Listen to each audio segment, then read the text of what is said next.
आज Akole police station हद्दीअंतर्गत असणाऱ्या कोथुळी या गावी प्लॅनिंग करून आणि गुप्त बातमीदारामार्फत माहिती मिळून एका पत्र्याच्या शेडमध्ये छापा टाकला असता आम्हाला इसम नामे शोएब शावित काजी राहणार कोथुळ याचे केळी रोड पत्र्याच्या शेडमध्ये, तसेच त्याचा साथीदार शाहिद हुसेन लतीफ पटेल राहणार कोथुळ या दोघांच्या पार्टनरशिपमध्ये चालणाऱ्या या पत्र्याच्या शेडमध्ये आम्हाला अवैधरित्या गुटखा मिळून आला।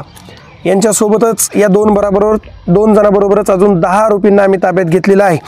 अशा प्रकारे या आरोपींकडून हिरा पान मसाला तसेच रॉयल 717 तंबाखू असा अवैधरित्या बाळगला जाणारा विक्री केला जाणारा गुटखा आम्ही ताब्यात घेऊन या आरोपींविरुद्ध अकोले पोलीस स्टेशनमध्ये गुन्हा दाखल करत आहोत।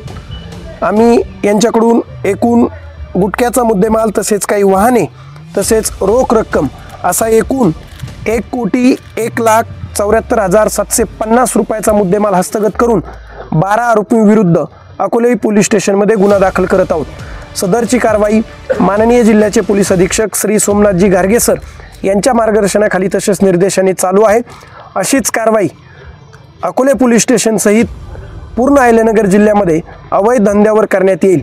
जे लोक अवैधरित्या अवैध धंदे करून गुटखा वाळू तस्करी करतात त्यांच्यावरती अशीच धडक कारवाई करण्यात येईल व गुन्हे दाखल करण्यात येतील।